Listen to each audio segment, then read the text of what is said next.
بسم اللہ الرحمن الرحیم۔ السلام علیکم دوستو، میں فہیم عباس آپ کو نیوز کیفے میں خوش آمدید کہتا ہوں، اور میں ہوں زہرا رضا۔ میری طرف سے بھی تمام دیکھنے والوں کو السلام علیکم۔ امید کرتے ہیں کہ آپ سب خیریت سے ہوں گے اور سیف ہوں گے اور اپنے دن کا آغاز بھی کر رہے ہوں گے۔ جی، ہم پروگرام کا آغاز کریں گے ایک ایسی خبر سے جس سے پوری دنیا میں رہنے والے مسلمان اور خاص طور پر کشمیری بڑے آج سوگ میں مبتلا ہیں۔ آزادی کی عظیم جدوجہد کرنے والے سید علی گیلانی کا کل انتقال ہو گیا۔ کشمیری رہنماؤں کا کہنا ہے کہ آج ہم یتیم ہو گئے، اور اسی دکھ اور سوگ میں آج پورے پاکستان میں یوم سوگ منایا جائے گا۔ لاہور اور کراچی میں غائبانہ نماز جنازہ بھی ادا کی جائے گا، اور وزیراعظم پاکستان کی جانب سے بھی ایک اسٹیٹمنٹ آئی ہے۔ انہوں نے کہا ہے کہ سید علی گیلانی کی بے باک جدوجہد کو سلام پیش کرتے ہیں، اور آرمی چیف نے بھی یہ کہا ہے کہ حق خود ارادیت تک ان کا مشن زندہ رہے گا۔ بالکل، آج سارا پاکستان حریت رہنما سید علی گیلانی کی جرأت مندانہ جدوجہد کو سلام پیش کرتا ہے۔ اور سید علی گیلانی کی بات کریں تو انہوں نے اپنی عمر کا ایک طویل عرصہ جو ہے وہ نظر بندی میں گزارا ہے۔ 1960 میں انہوں نے پاکستان سے الحاق کی تحریک شروع کی، اور 2 سال بعد ہی انہیں 10 سال کے لیے قید میں رکھا گیا۔ آپ کو بتاتے چلیں کہ وہ 1972، 1977 اور 1987 میں مقبوضہ کشمیر اسمبلی کے رکن بھی منتخب ہوئے۔ آج ان کی جرأت مندانہ جو جدوجہد ہے، ان کی جو کوششیں ہیں، اس حوالے سے اپنے پروگرام میں بات کریں گے۔ ایگزیکٹلی، اور پتہ ہے کل ان کے انتقال کی خبر کے بعد بھارتی قابض فوج جو ہے انہوں نے ان کے گھر کا گھیراؤ کیا، اور پورے کشمیر میں لوگوں کو روکا جا رہا ہے کہ وہ ان کے جنازے میں شرکت نہ کر سکیں۔ ایک ظلم کا ایک اور انداز جو ہے وہ اپنائے ہوئے ہیں۔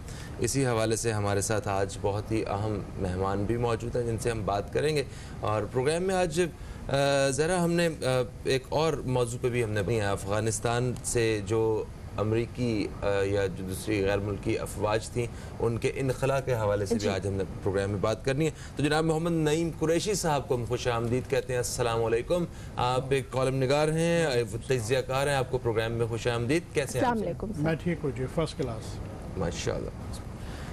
جی سر، حریت رہنما سید علی گیلانی کے حوالے سے بات کر رہے ہیں۔ آج ہر دل جو ہے وہ سوگوار ہے۔ پاکستان ہمارا ہے اور ہم پاکستانی ہیں، یہ ان کے وہ تاریخی الفاظ ہیں جو کہ میرے خیال میں دشمن کی نظریاتی شکست ہے۔ کیا کہیں گے ان کی جو جدوجہد تھی، ان کی جو کوشش تھی، ان کی جو آواز تھی ظلم کے خلاف، اس حوالے سے؟ بالکل جی، ان کا کہنا یہی تھا کہ پاکستان ہمارا ہے۔ وہ ان رہنماؤں میں سے تھے جو نہ صرف کشمیر سے محبت کرتے تھے، در حقیقت وہ اس سے بڑھ کے پاکستان سے محبت کرتے تھے، اور ان کی جدوجہد ہی یہ تھی کہ کشمیر جو ہے وہ پاکستان کا حصہ بن جائے۔ لہٰذا یہ نقصان صرف کشمیریوں کا ہی نہیں ہے بلکہ پاکستانیوں کا بھی اتنا ہی ہے، اور ان کی شہادت اس وقت بھی وہ نظر بند تھے۔ جی، اپنے پوری زندگی کی سیاسی جدوجہد میں مختلف مواقعوں پہ تقریباً مجموعی طور پہ 20 سال جو ہے انہوں نے جیل میں گزارے۔ اس وقت بھی، اپنی شہادت کے وقت بھی، وہ گھر میں نظر بند تھے۔ جی، وہ علالت کے باوجود انہیں نظر بندی میں رکھا۔ اور اب جو ہے ان کی شہادت کے بعد یہ سلسلہ ہے کہ ان کے جنازے میں بھی لوگوں کو شرکت سے روکا جا رہا ہے۔